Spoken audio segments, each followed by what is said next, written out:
This program is for educational purposes only. The content is not intended to diagnose, treat, cure, or prevent any diseases, nor is it intended to take the place of your primary care physician. The statements in this program have not been evaluated by the FDA. Testimonials are shared as individual experiences, and the individual results vary and may not be typical. We do not make any claims regarding health or income. As an empowered individual, you do have options available. We are honored to have a founding father of the science of epigenetics guiding us with the best options to obtain or maintain optimal health, Dr. Joel Wallach.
This program is for educational purposes only. The content is not intended to diagnose, treat, cure, or prevent any diseases, nor is it intended to take the place of your primary care physician. The statements in this program have not been evaluated by the FDA. Testimonials are shared as individual experiences, and the individual results vary and may not be typical. We do not make any claims regarding health or income. As an empowered individual, you do have options available. We are honored to have a founding father of the science of epigenetics guiding us with the best options to obtain or maintain optimal health, Dr. Joel Wallach.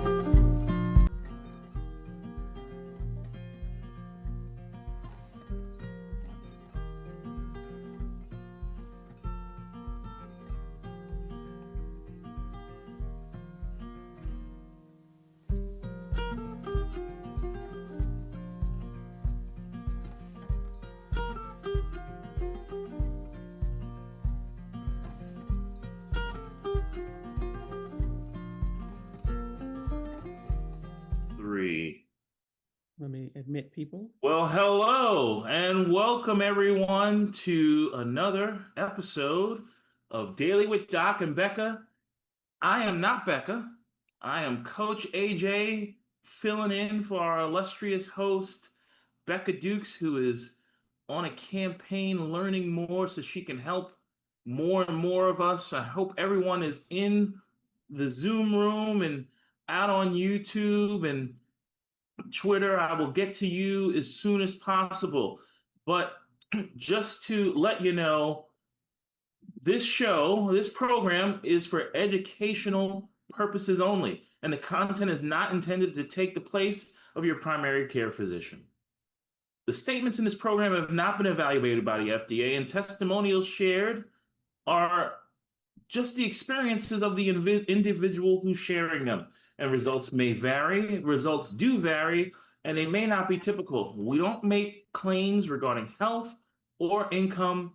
As an empowered individual, you have options available.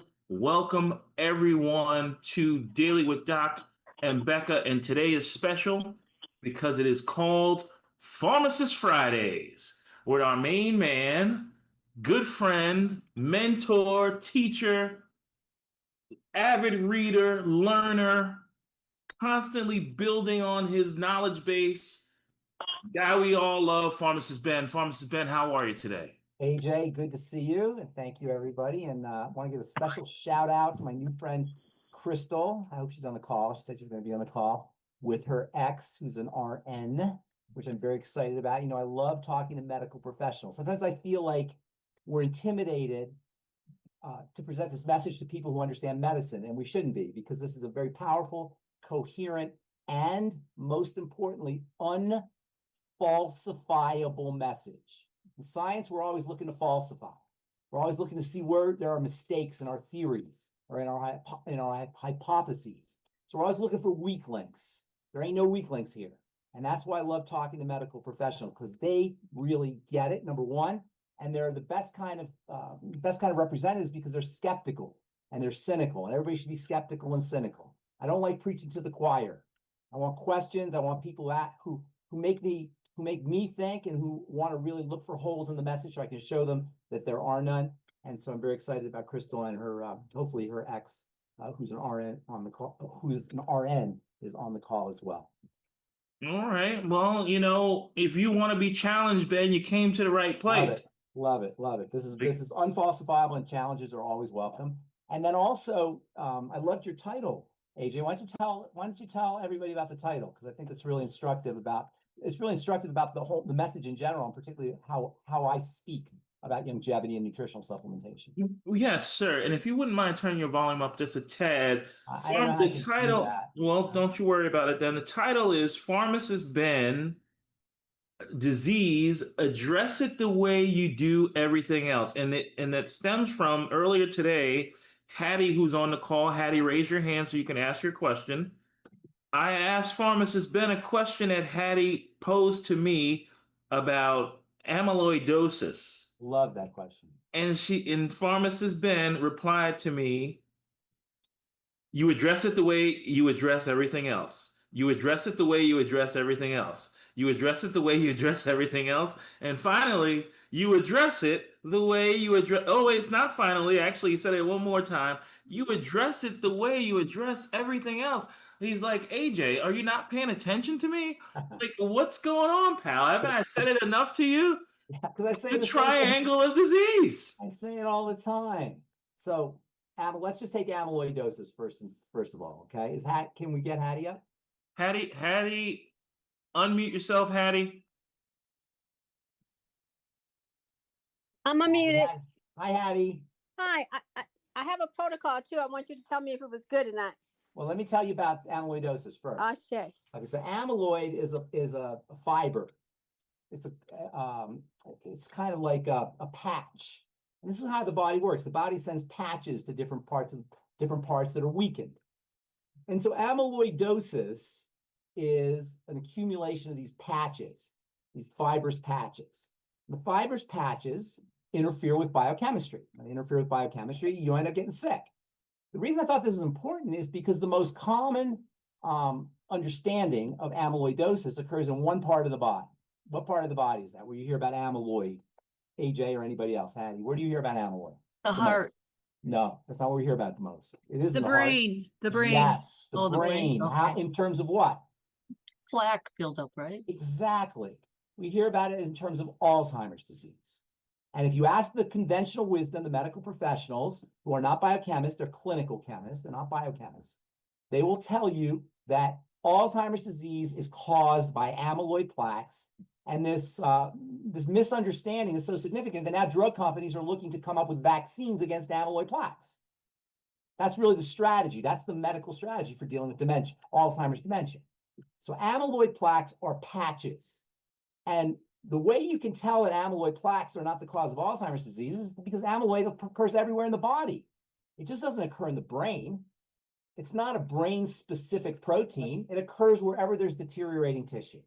Now, one of the other places where amyloid plaques build up is, as I think it was Hattie said, is in the heart, right? And I kind of made fun of this. I like the nomenclature of medicine really is low-hanging fruit for teasing. So there's a particular. Do you remember that the health challenge ATTR amyloidosis that we talked about? Do you guys remember that? Okay. Okay, we talked about ATTR CM is what they call it. And when you have a diagnosis like ATTR CM or transerythropoietin amyloid cardiomyopathy, you go, what the heck is that? What am I going to do? Oh my God, I got transerythropoietin amyloid cardiomyopathy. Oh my God, it's horrible. Because the diagnosis, the nomenclature of diseases is a Latin description of what's happening, but to the uninitiated, it sounds like this mystery. And the way all institutions work is they love mystery. That's why they use big words. Our political institutions, our legal institutions, our medical institutions. They love jargon. They love big words because they disempower us. And the whole idea of longevity, the whole point of longevity is to empower us, to take our power back. And so diagnoses is this medical strategy, medical technique for describing a biochemical phenomena and simultaneously disempowering the people that have that. So to give you a simple example, you have muscle pain. You go to the doctor and you say, hey, doc, I got muscle pain. And he looks at you and he rubs his chin and he says, oh, you have fibromyalgia.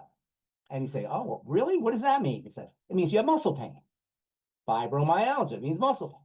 They repeat back to you what the biochemical process is that's causing your problem. It doesn't help you. It's a description.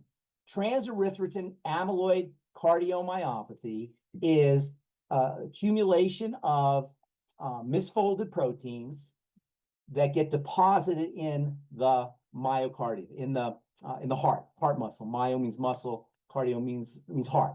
So you get amyloid deposition in the heart. However, ATTR is not just in the heart. People who have ATTR have extra cardiac deposition of amyloid in extra cardiac tissues throughout the body. As it turns out, transerythropoietin is a normal protein that circulates in the blood. It's a carrier protein for vitamin A, for retinol, which is a form of vitamin A. It's made in the liver, and a little bit is made in the eyes, and it circulates around. And when the body needs a patch because there's deteriorating tissue, this transerythropoietin will get converted into amyloid. This is how brilliant the body is. It takes a raw material that is functional and it manipulates it and turns it into something that it needs. It's like a bank account. The transerythropoietin is not only a protein for helping deliver and transport retinol, it's also raw material for amyloid. And so when the body says, oh, there's some deteriorating tissue, we need to make a patch, what will happen is the transerythropoietin will get tweaked and you'll end up with amyloid. This is kind of like one of the ways the body works. It's very economical. It turns things into other things. So the bottom line is now you have an accumulation of fibers in various tissues. And so if you're a doctor, a drug company, you'll say, let's get rid of the fibers. Let's get rid of the patches. But if you use common sense, you say, why don't we figure out why the body needs to create patches? Why don't we figure out the deterioration of the tissue? So yes, there's amyloid in the brain when you have Alzheimer's disease, but the amyloid's not just there. The amyloid is a patch for deteriorating tissue. Why is the tissue deteriorating the brain? AJ, help me. Why would the tissue be deteriorating the brain? What was my text today? The same reason any tissue deteriorates: toxicity, starvation, and suffocation, period. Why does tissue deteriorate in the heart muscle? Starvation, suffocation, and toxification. Why do patches appear in deteriorating tissue in the spleen? Starvation, suffocation, and toxification. See where we're going here? It's all the same thing. Your diagnosis is irrelevant. All disease is the end result, all of it, of starvation, suffocation, and toxification. And the reason this is important is because there's nothing in the medical model's bag of tricks that can address suffocation and starvation and suffocation. And the second reason why it's important is because we can address suffocation and starvation and suffocation, starvation, and toxification ourselves. And that's so important, people. We have such low self-esteem when it comes to understanding our bodies. You know, low self-esteem is a really horrible scourge. It ruins people's lives, low self-esteem, thinking you can't do it. Not in all matters. In all matters, thinking you can't make money, thinking you can't get a relationship, thinking you can't survive. But its most insidious, guys, is when we have low self-esteem about about our bodies, about our physicality, about our physiology. And that's why we go to other people. I've always said this, and I'll say it again. The job of a good healthcare professional is to get themselves out of the picture. My job is to get myself out so you can do it yourself. And that's why I go to great lengths to explain how often these things happen. And what do most people say they like about how I say things? I make it simple. I make it easy to understand. Because when you break it down and you drill it down to its basics, it is simple. It's not simple and basic and easy to understand if it's in Latin. It's not simple and basic and easy to understand if it's got 20 syllables associated with it. That disempowers us. That makes us feel like we can't understand our bodies. That makes us understand like we can't do anything. That makes us understand that we have to do whatever we're told. One of the things that makes the hair on the back of my neck stand up is when somebody says, my doctor told me, or my doctor put me on, or my doctor said I couldn't do this, or my doctor told me I had to do that. We infantilize ourselves. We make ourselves into infants, and we make our authorities into our daddies and mommies. And while you could say that's not necessarily a problem if they're helping us, they're not. We got more doctors and more drugs and more surgeries and more hospitals and more protocols and more know-how than any other culture in the history of mankind, and we're simultaneously the sickest and the most diabetes-ridden and the most obese. So it's not working, people, but we still participate in the medical strategies because we have low self-esteem. We don't believe in ourselves. We don't think we're capable of doing it. And we keep going back. What's the definition of insanity? Keep doing the same thing and expecting a different result. Insane. It's absolutely insane. So the reason AJ put this, title this talk, you address it the same way you do everything else, is because that's what it is. You address ATTR, amyloidosis, cardiomyopathy, the way you do everything else. Amyloid gets deposited in the heart tissue when the heart tissue is breaking down. It's a patch, it's a Band-Aid. The body is not stupid. The medical model wants us to think the body is stupid, that it makes mistakes, that it screws up. No, it doesn't make mistakes. It's perfectly logical. When tissue's damaged, patches get put in place. It's quite brilliant. By the way, that's what cholesterol is too in the arteries. It's a patch, and calcium and cholesterol plaques and calcified plaques. Those are also patches. So if you have a patch that's interfering, because patches can interfere while they're functional structurally, they can interfere with metabolism and chemistry, obviously. Remember, the body is a pristine system. You know, when they're making computer chips, they have to wear a gown that covers them from head to toe. You know this? You ever see them making computer chips? AJ, I'm looking at you because I can't really address anybody else. You ever see how they make computer chips? Absolutely. In sterile rooms with the gowns, these head to toe gowns that they wear, completely covered. Why?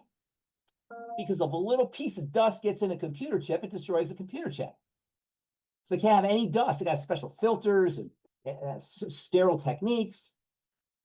Well, if that's required to prevent the dysfunction of a computer chip, what do you think the body's about? The body is even, the specificities and the tolerances of the body are even narrower and more specific. So once stuff gets into the body, once patches get put into place, once inflammation occurs, once swelling occurs, once white blood cells and secretions occur, which are there to protect, it interferes with chemistry. In the case of the heart has to pump electrical energy in this incredible process that allows it to beat, a billion times in a lifetime. If you start getting patches in there, that's a problem.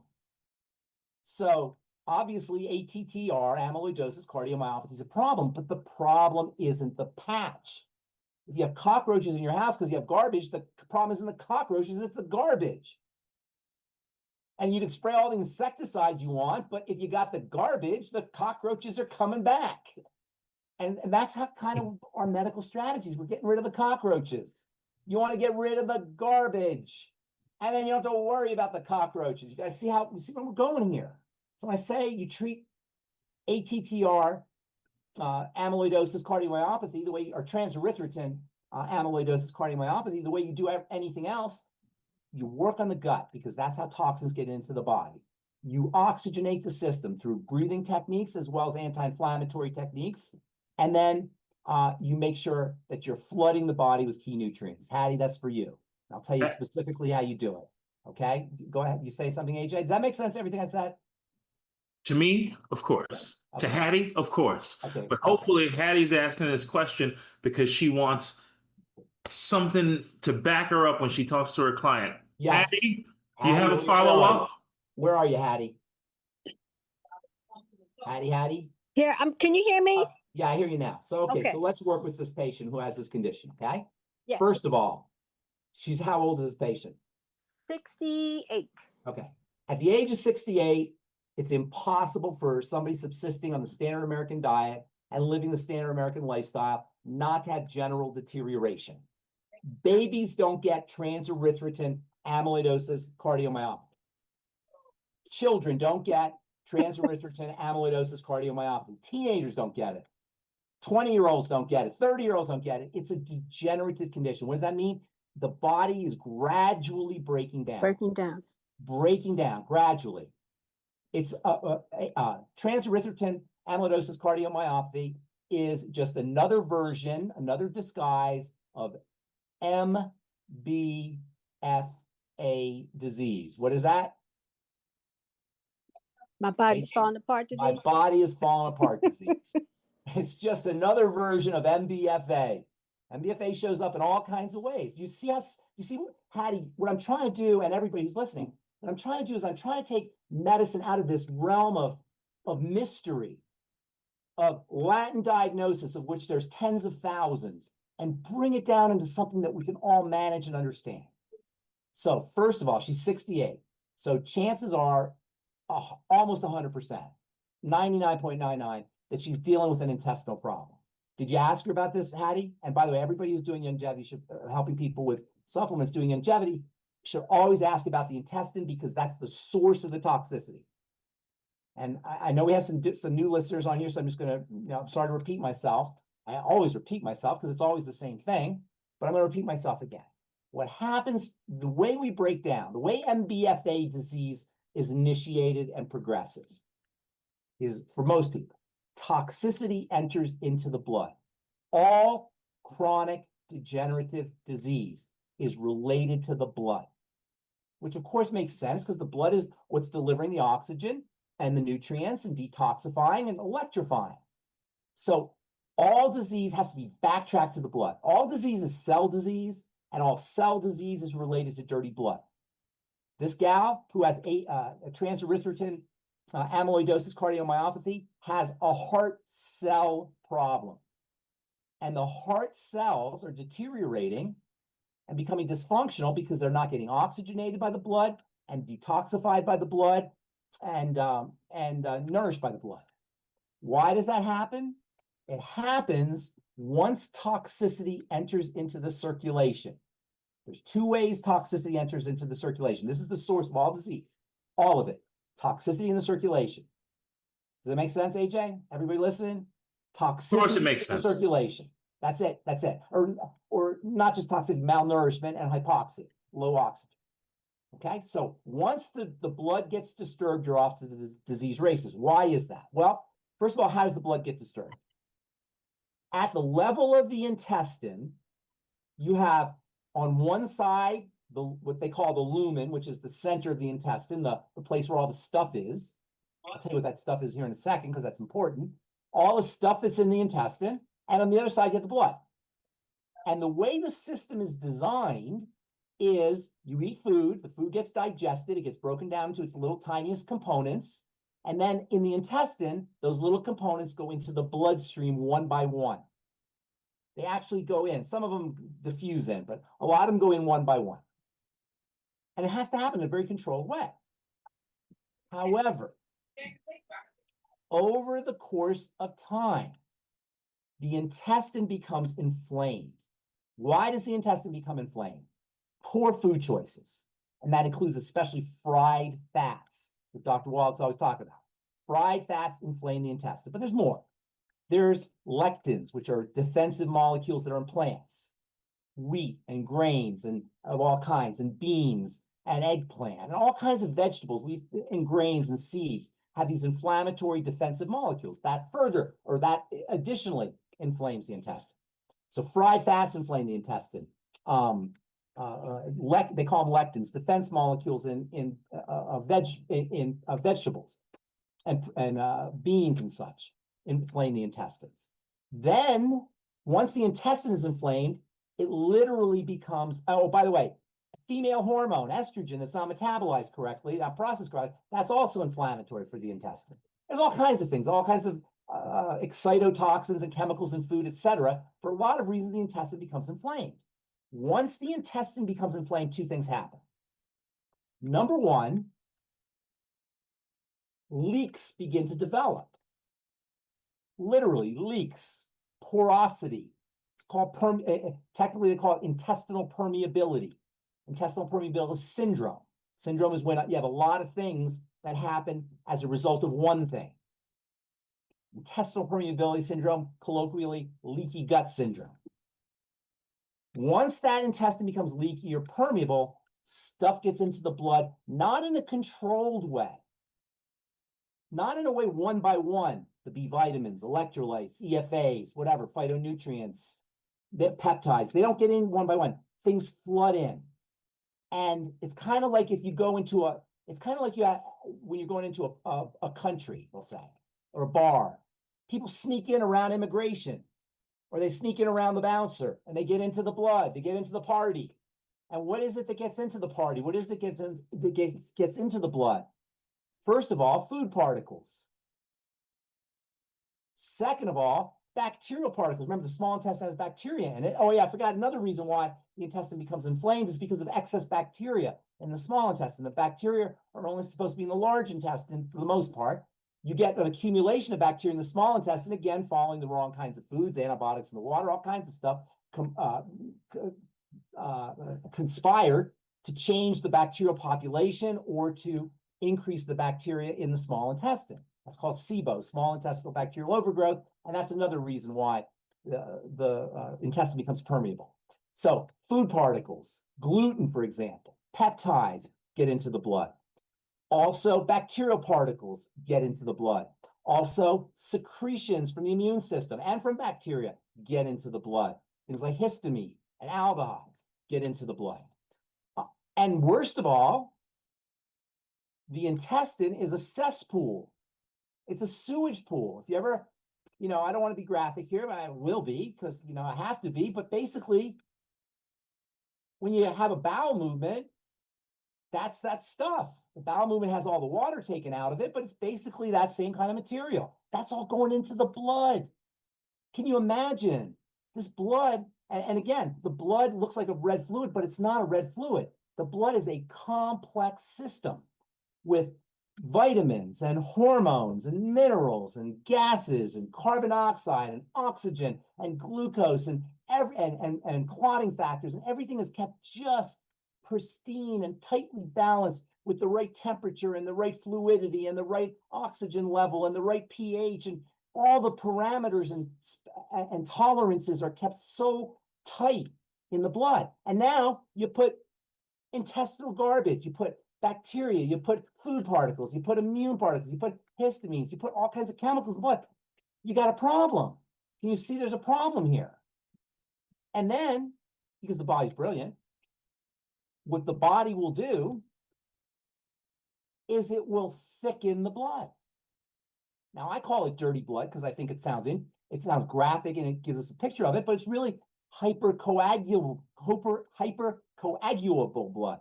Blood that's hyper thick, clotting. It tends to clot. It's slow. It's sluggish. Why? Because the body doesn't want you distributing all that stuff to all the tissues. So it slows things down. At that point, several things happen. For one thing, you don't get oxygen to the tissues. Why? Because the blood's delivering the oxygen. Now it's not moving right. You don't get nutrition to the tissues. You don't get detoxification, and you don't get electrification because everything's slowing down. And just a quick digression, I've said this before, but I'd say it again, quick digression, the brain reads the lack of oxygen to the tissue. It reads the lack of nutrition to the tissue. It reads an accumulation of acids and toxins in the tissues. And you know what it does? It turns up the pressure because it thinks the blood's not moving right, which it's not. And then we have high blood pressure. And then we go to the doctor and we say, the doctor says, oh, you have essential hypertension. 95% of high blood pressure is called essential hypertension. What does that mean? That means it's just whatever. We don't know. It just happens. That's just part of you. Essential means it's part of you. There's no reason for it. Well, the reason is the blood's not moving. So the body's turning up the pressure. So now you've got tissue that's not oxygenated, tissue that's not nutriated, tissue that's accumulating toxicity. So of course you're going to have problems at the tissue level, at the cell level. The cells are starving. The cells are toxic. The cells are hypoxic. They're lack of oxygen. But there's a second thing that happens once you have this intestinal inflammation and small intestinal, SIBO, small intestinal bacterial overgrowth. Once you have intestinal issues, the second thing that happens, electrolytes and B vitamins and vitamin C and amino acids are all absorbed in the intestine. Fatty acids are all absorbed in the intestine. And now you have inflammation in the intestine, so you don't get absorption. So you have this 1-2 punch of toxicity getting into the blood and starvation, or essential starvation, malnourishment.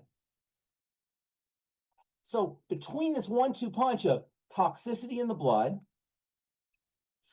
low levels of oxygen and nutrition in the tissues and in the cells, and lack of electrification and malnourishment, what the heck do you think is going to happen? Of course, systems are going to break down. Of course, cells are going to die. Of course, tissues and organs are not going to function appropriately, but it gets worse. It gets worse. Why? Because when tissues break down and cells die, they spew out their contents. And the contents of cells are great inside the cells, but when they're outside the cells, they can cause damage because they're acidic and there are enzymes. And so the body has to protect itself against these dead cells. And so what does it do? It surrounds them with fibers and goo. And these fibers and goo are part of what's called, or form what's called, inflammation. And so now you have these inflammatory pockets everywhere. And this is all progressing. It starts at birth and it continues until we're 50 or 60. And this whole process of tissue deteriorating, of blood not making it to tissues and cells dying, low levels of oxygen, hypoxia that's called, low levels of nutrition and toxicity building up and a sluggishness and electrical energy, et cetera, et cetera, et cetera. It builds up and it gradually happens. And because you have so many cells, you have 100 trillion cells in the body, we don't notice it at first. And it kind of keeps progressing and progressing until one day, when we're in our 40s or 50s, and we're sitting around, minding our own business, watching TV, sitting on the couch, all of a sudden we feel something. Something hurts. We get a tremor. We get dizzy. We get a heart palpitation. You go to the doctor and he says, you got ATTR, transerythropoietin, amyloidosis, cardiomyopathy. And we're going to have to give you a beta blocker drug to get more, to take the edge off of the heart or whatever, a vasodilator to get more oxygen, whatever they do. Not understanding, the doctor not understanding, the medical people not understanding, or the patient not understanding that this has been a degenerative condition that's been progressing. And it can happen in the heart and you'll call it heart disease. It can happen in the bones and you'll call it bone disease. You can happen in the brain and you'll call it brain disease. It can happen anywhere and you'll call it that disease, but it's really coming from the same root. We are obsessed with the fruit. The problem is at the root. It doesn't matter whether it's an orange or an apple or a pear or a peach. What matters is the soil and the root. Once the fruit is rotten, you're not fixing the fruit. There's nothing you can do. And if you try to fix the rotten fruit with a drug or with a surgery, you're just going to make more problems. You've got to get to the soil. and you got to get to the root, which is going to be in the blood and in the intestine. That's all disease. Yes, sir. Pharmacist Ben, I need to stop you here. Yes. I need everybody who's watching on any channel and in this Zoom room to make to tell us if you understand what Pharmacist Ben just said. If you do not understand, no, I don't want to see a heart. I know. I want to know not I understand. want a type in the chat. Do you understand what Pharmacist Ben said? So we can have a critical mass of 100 people who can go out and start educating the people that all disease is cell disease and all cell disease is preceded by dirty blood.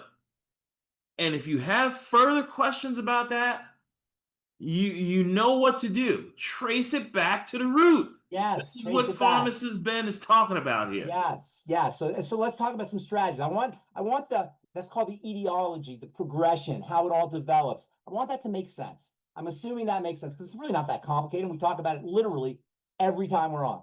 Twice a week, AJ, we talk about it, right? So I'm sure at this point most people get it. It's not really that complicated. So then what do you do? Okay, so that's the problem. Now let's come up with a solution. Well, if the start of the problem is stuff getting into the blood, well, we gotta cut the head off a snake. We gotta patch up the blood we gotta patch up the intestine to stop the stuff from getting into the blood. Now, I'll say quick aside here, if you inject things through your skin, you can also run into these problems.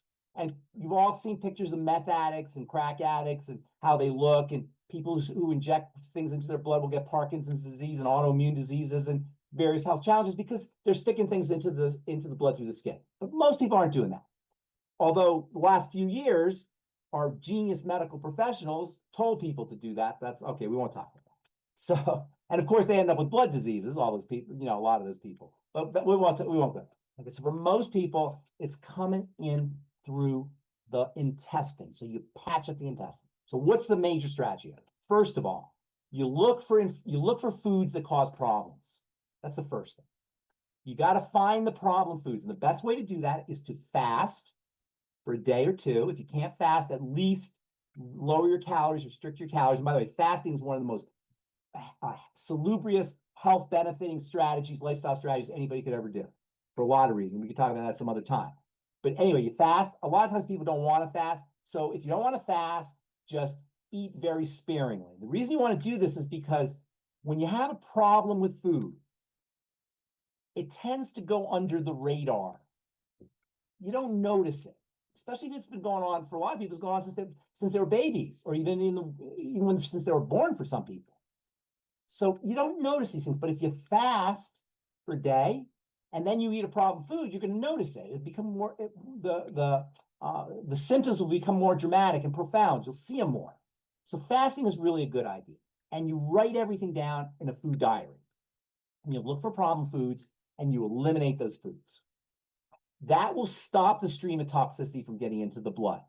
Now, you also want to work on the bacteria in the intestine. Remember, SIBO, small intestinal bacterial overgrowth, is one of the causes of this inflammation that leads to leaky gut. So you got to address those. And Youngevity's got an awesome product called I-26, which I personally take every day. Even though I don't have an intestinal problem, I don't want to get one.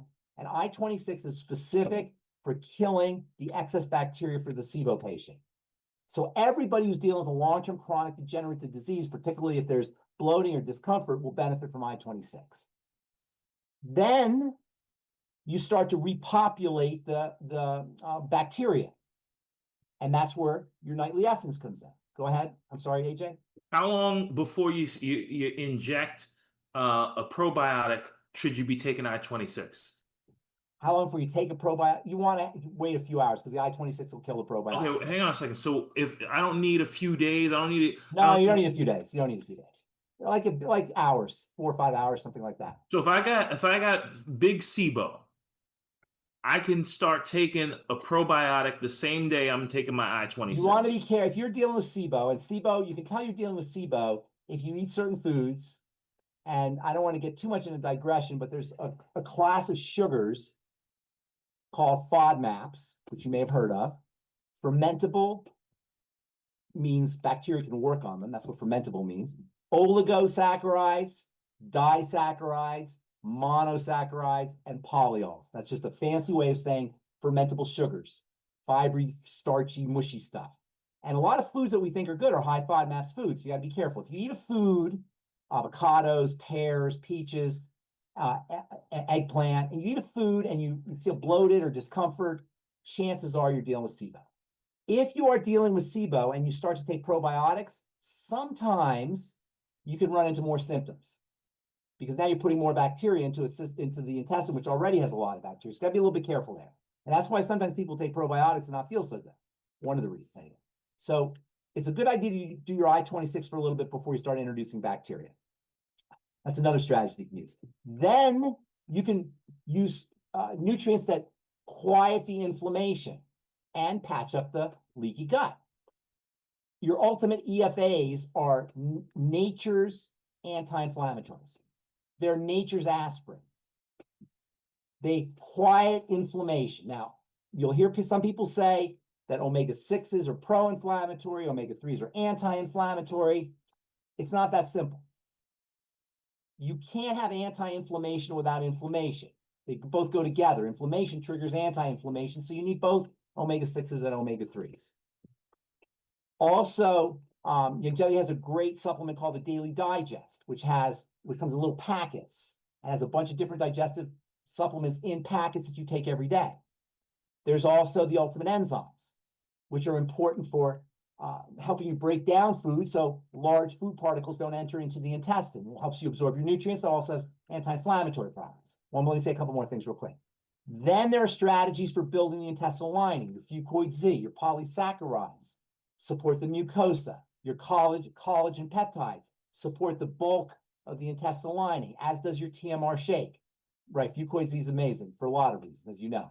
FucoidZ also helps clean the blood, helps thin the blood, and your collagen peptides. And also glucogel caps. In fact, the Healthy Bone and Joint Pack, even though we marketed for bone and joints, will help you reconstruct and rebuild your intestinal lining. So that's for addressing the leaky gut. But remember, once you have intestinal inflammation, you're also going to be dealing with malnourishment. So you want to put nutrients into the body in an easy to process form. Liquids. That's why I love the Beyond Tangy Tangerine so much. And for people who are new on the call, don't necessarily, you can if you want, but don't necessarily follow the directions. I know it sounds weird not to follow directions, but if you do too much Beyond Tangy Tangerine, A, you're not going to like the taste because it tastes really sweet.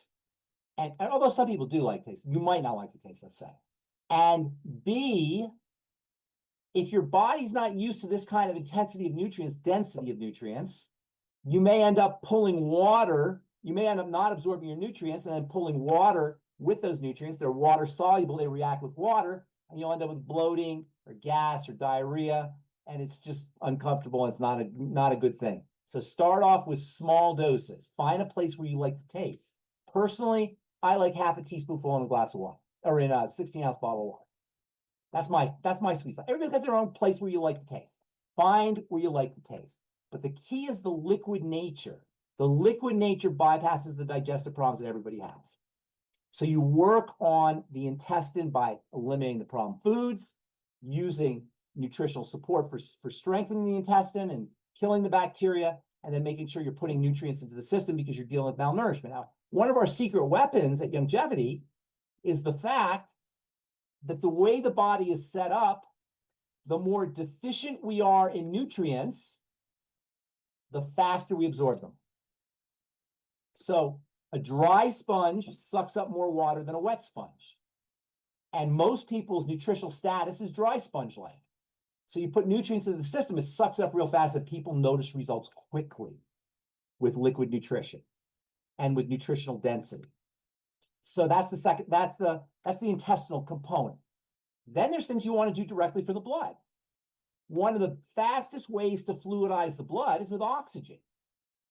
In fact, a lack of oxygen, and a lot of that comes from poor breathing techniques, but also from inflammation, will clot the blood, cause the blood to become sticky. Oxygen spreads everything out. The red blood cells spread out when there's more oxygen. So oxygen will fluidize the blood. Water and liquids will fluidize the blood. Digestive enzymes, ultimate enzymes taken on an empty stomach have a blood thinning effect.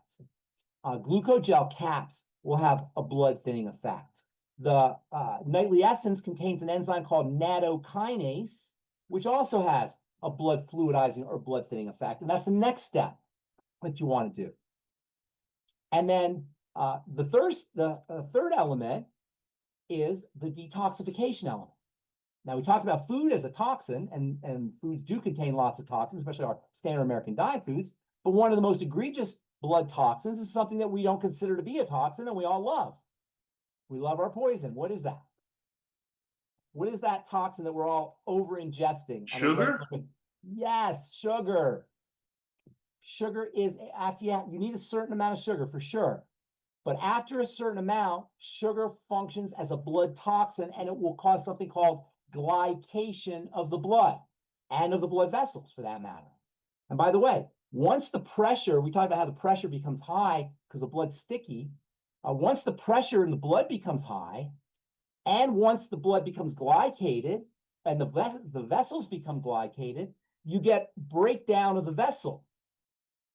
The cells of the vessel, everything's cellular, and the vessels themselves, the arteries and the veins, particularly the arteries, are lined with cells.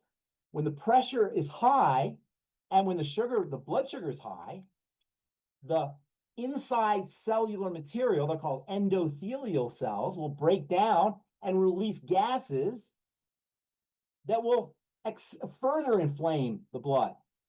So keeping sugar low is critical. Now, you may go to the doctor, you may have all these symptoms, and you may go to the doctor and he says your blood sugar is normal. Well, it may be normal, but the problem is blood sugar normality is maintained by insulin. And both blood sugar, or both sugar, I should say, and insulin are problems. Sugar is a problem because it's sticky and it causes this glycation reaction. Glycation is like toast. Bread is made of sugar. When you heat the bread, it glycates. It looks like toast. Brown meat looks like that's glycation, brown meat. That's what happens to our bodies. It browns. We toast. And the blood toasts and the blood vessels toast and the collagen toasts. We toast to death. It's one of the ways we die. We toast ourselves to death, and that toasting is the end result of sugar. So keeping your sugar levels down is very important, and the body will do that with insulin. And so you may go to the doctor and he'll say your blood sugar is normal, but what he's not noticing is your blood sugar is normal because your insulin is high. Insulin controls blood sugar, it shunts blood sugar into the cells. So the problem of insulin is also an issue because insulin revs things up.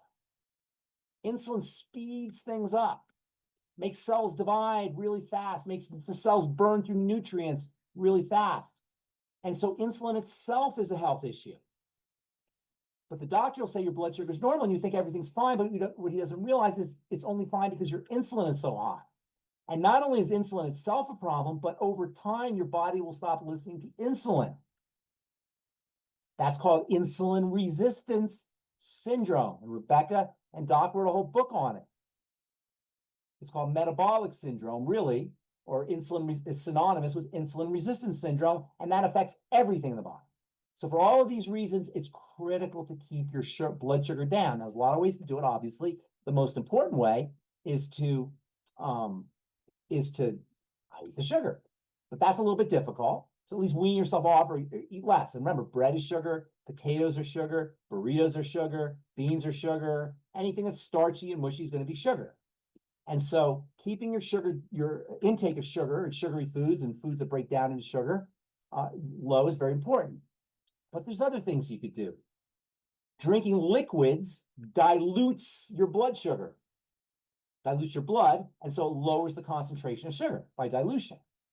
So drinking a lot of liquids, and nobody's drinking enough liquids unless they're really conscious about it. And when you're drinking liquids, you always want to do at least some Beyond Tangy Tangerine in some of those liquids because you're going to pee out your B vitamins, your vitamin C, and your electrolytes the more water you're drinking. So preferably, you want to put a little BTT in all of your liquids and all of your water, but you want to be doing half a gallon to a gallon a day. And all diabetics or people who have concerns about diabetes or blood sugar issues should be drinking water first thing in the morning, 32 ounces with a little BTT in it. Why? Because at night, you've been in bed for 6 to 8 hours. You haven't drank any water. So now your blood's concentrated. You sweated. Now your blood's concentrated. You've gone to the bathroom once or twice. Now your blood's concentrated. So your sugar levels, your blood sugar concentration is going to be much higher first thing in the morning. Drinking water will dilute that. Exercise and movement is also a natural way of lowering blood sugar. And then there are wonderful nutrients that you could use. And next to the digestive nutrients, probably alongside the digestive nutrients, the most important nutrients that we have are our blood sugar lowering nutrients. And of course, we have the healthy blood sugar pack. In addition to the healthy blood sugar pack, chromium, vanadium, selenium, these are all nutrients that will help you lower your blood sugar. In addition, your ultimate niacin will help lower your blood sugar. Niacin is part of something called the glucose tolerance factor, which helps the body handle glucose. So your ultimate niacin, in fact, all the B vitamins. And one of the reasons why there's a lot of reasons why I like the Beyond Tangy Tangerine so much, but one of the main reasons is because of the high concentration of the B complex. In addition to vitamin B3 or niacin, which is part of the GTF, the glucose tolerance factor, another really critical B vitamin for helping the body process sugar is thiamine, vitamin B1. And in my humble opinion, vitamin B1 deficiency is one of the most common and underappreciated and significant of all nutritional deficiencies. Why?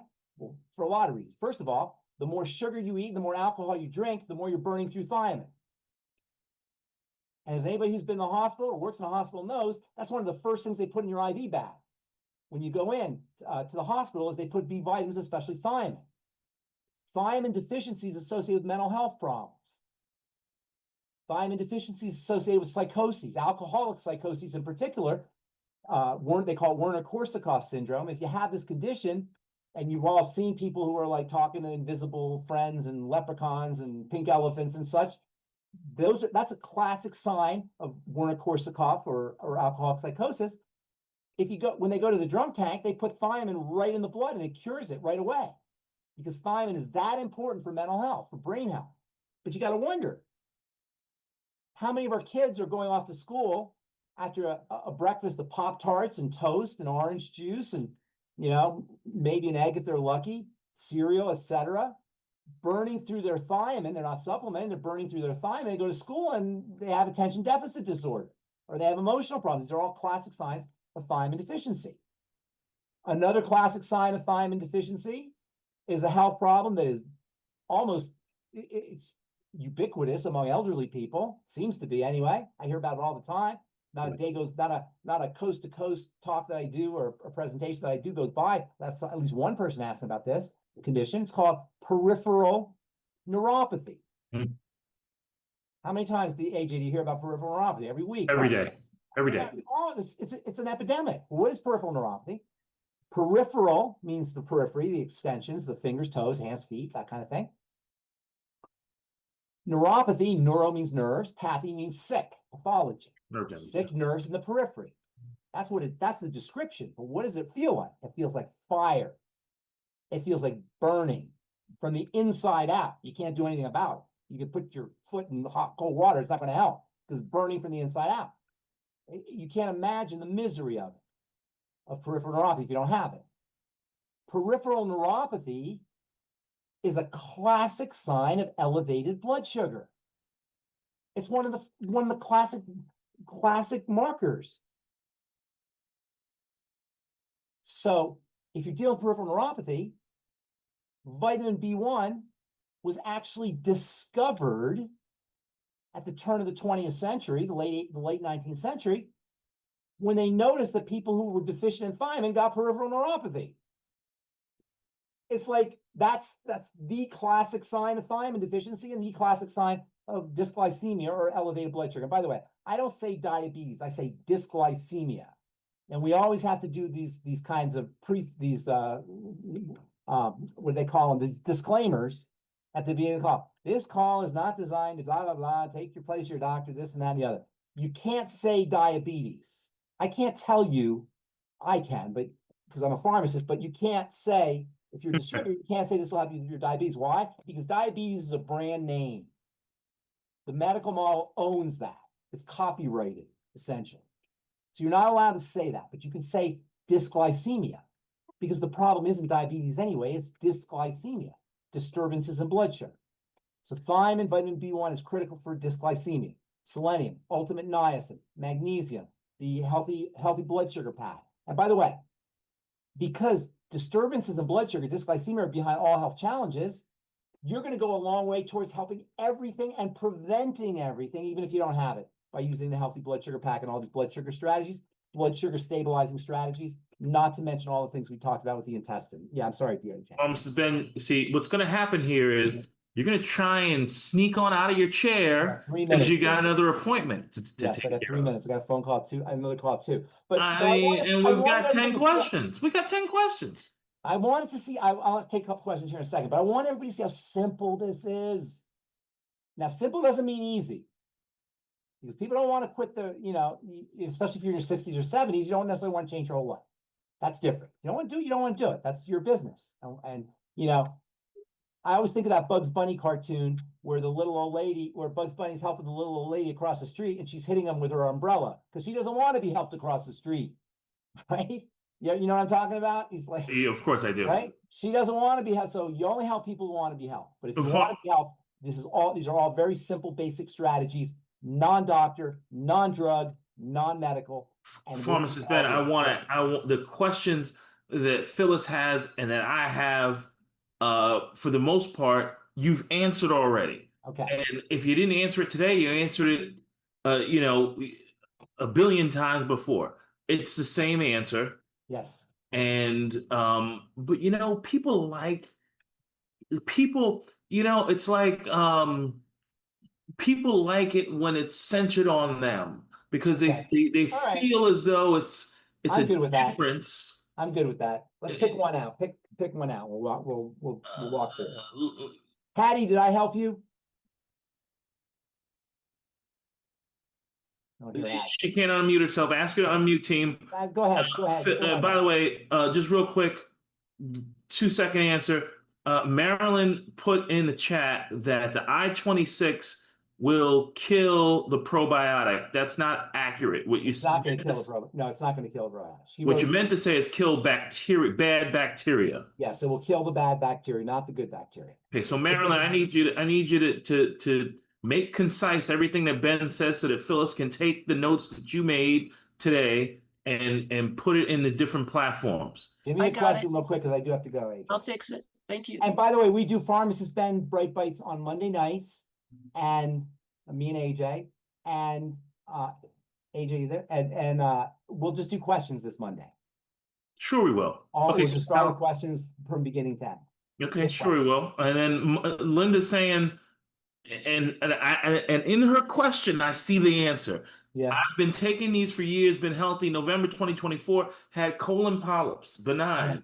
Last 2 months, kidney stone. When I researched kidney stone, it lists vitamin D, turmeric can cause them. I want to restart with the longevity supplements. I have 6 boxes in storage. I'm a retired RN. I value their opinion. Beautiful. I'm going to take an extra minute to talk to the retired RN. I love RNs. Love RNs.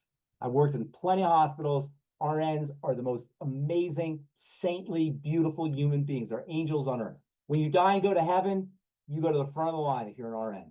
You get 200 bonus points if you're an RN. They're just angels. So I love RNs. St. Peter gives you a high five if you're an RN. You don't want to look at nutrients causing anything. That's not how it works. It's metabolic. Kidney stones are metabolic. That means they're biochemically based. Now, there's a major relationship between the colon and the kidneys. Why? Because kidney stones are caused by, guess what? What's the cause of everything, AJ? Dirty blood. Kidney stones, and all stones really, gallstones, tear duct stones, bladder stones, are a sign that the blood pH is off and that the solid material in the blood is starting to precipitate. It's starting to get solid. In order for all the material in the blood to stay in liquid so you don't see it, the parameters of the blood, the chemical parameters of the blood have to be perfect, particularly the acid level and the alkaline level, the pH of the blood. Once the blood becomes disturbed, once the blood chemistry is disturbed, substances will precipitate. You know what I mean when I say precipitate? It becomes solid. Okay. It's like if you have a glass of water and you put a teaspoon of salt in it, it goes in. A second teaspoon, it goes in. A third teaspoon, it goes in. Saturate. It saturates, exactly. So stones are supersaturation in combination with disturbances in blood chemistry. How is that related to the colon, AJ? Why would she have polyps in the colon? How would this be related, connected? Fill us in, Ben. Leaky gut. Well, okay. Inflammation in the colon. Once the colon is inflamed, one of the natural progressions is the formation of polyps, which are growths. Remember, there's cells in the colon too, and the cells are depending on a healthy environment. Once the environment in the intestine is changed, then you have cell growth that's disturbed, and that's where polyps are. Polyps are growths. So there's a relationship there, and to blame it on turmeric is absurd. And not to mention vitamin D, it's absurdity. You have a metabolic issue, and the reason this is important is because if you have a metabolic issue that's affecting the blood, it's heading towards heart disease. It's heading towards Alzheimer's disease. It's heading towards cancer. It's heading towards autoimmunity. If you think it's vitamin D and turmeric, you're going to miss a golden opportunity to add years to your life. You're going to miss a golden opportunity to reduce the likelihood or the risks of further degenerative conditions. See what I'm saying? So if you want to blame turmeric and vitamin D, you're going to miss all this wonderful opportunity to minimize or mitigate the risks of diseases down the road. You're not paying attention to the red warning light. It's the red warning light, exactly. So stones should always be regarded as disturbances in the blood, like everything else. And I just tell you the logic of it, but if you want to cut to the chase, all the things you got to do to clean the blood. All right, AJ, I got to motivate. I wish I could see this. I wish I could talk to the RN and just tell her how much I appreciate her. All RNs. Appreciate all RNs. And we appreciate all Pharmacist Bens. Thank you. Thank you, everybody. And I gotta motivate. AJ, you take over. We'll do a 9 o'clock on Monday, right? 9 o'clock on Monday. We'll do Bright Bites and we'll just answer questions. You sure you don't have Australia on Monday? I don't have Australia. See you on Monday. Thank All you. right. Everybody, give a hand clap for Yay, Pharmacist Ben Albert. Fuchs. Yay. Pharmacist Ben, thank you very much, sir. All right. All right. Thank you, Bye, Ben. everybody. All right, everybody, and this was another episode of Daily with Doc and Becca. Thank you, everyone, for being here. And I know that everyone is now departing because our illustrious host is gone. And if we did not get to your question, which we likely did not, please email us at questions@dailywithdoc.com. And to reach us on Monday, thank you, Carrie. To reach us on Monday, Pharmacist Ben Bites, an easy way is to go to AJ, we've got a message in the chat. Emergency.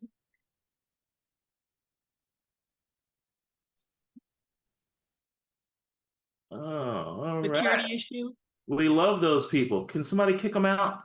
So at any rate, Albert, kick the person out, please. Find a name, kick them out. And at any rate, stuff happens. So we will see you all on Monday. The best way to reach us on Monday will be to go to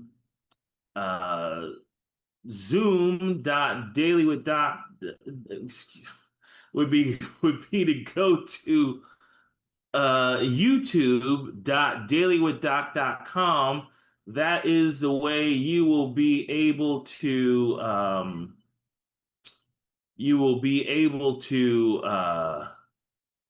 see us on YouTube.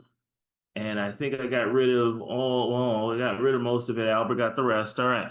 So we will be able to go to youtube.dailywithdoc.com and see us on YouTube. And now you know why, folks, you have to email us to get permission to join the Zoom.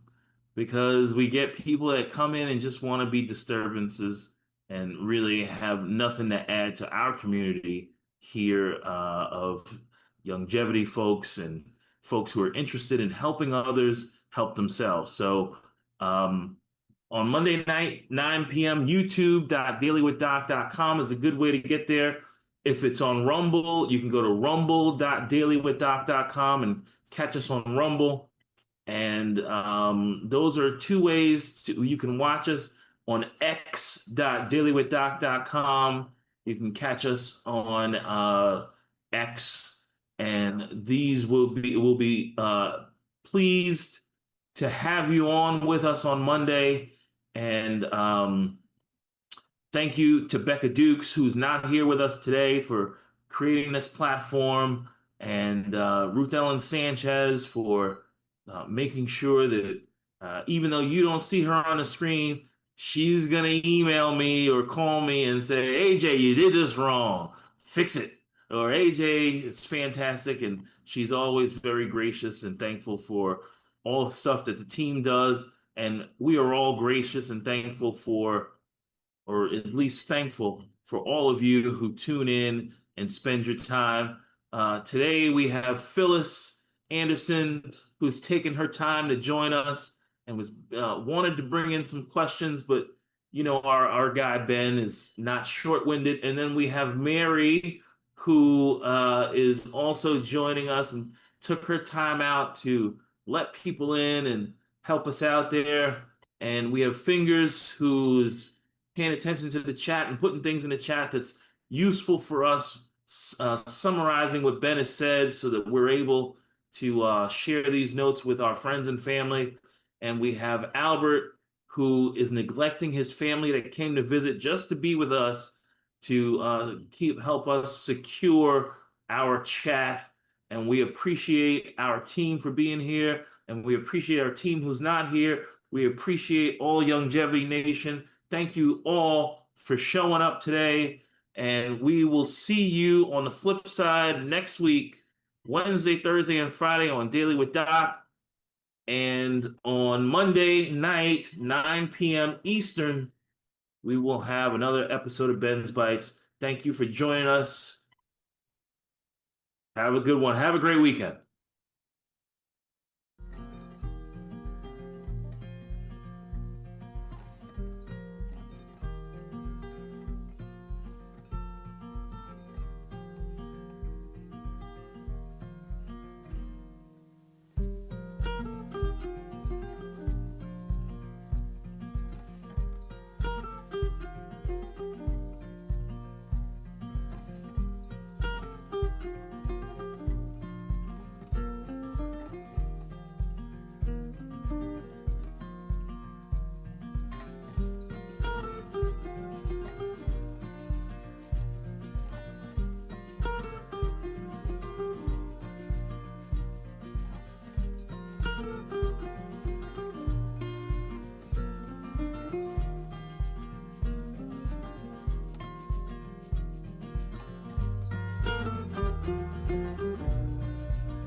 This program is for educational purposes only. The content is not intended to diagnose, treat, cure, or prevent any diseases, nor is it intended to take the place of your primary care physician. The statements in this program have not been evaluated by the FDA. Testimonials are shared as individual experiences of the individual. Results vary and may not be typical.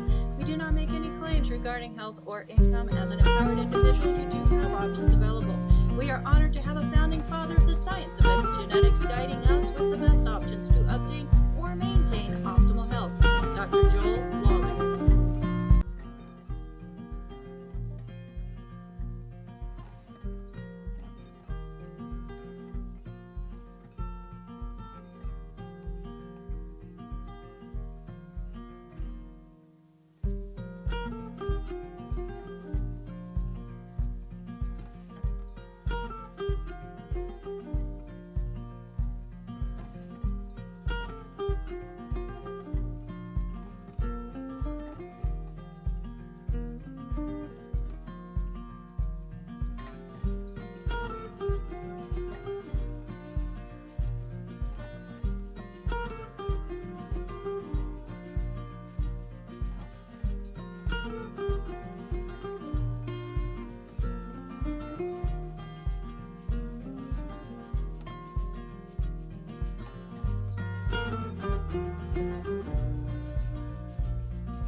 This program is for educational purposes only. The content is not intended to diagnose, treat, cure, or prevent any diseases, nor is it intended to take the place of your primary care physician. The statements in this program have not been evaluated by the FDA. Testimonials are shared as individual experiences of the individual. Results vary and may not be typical.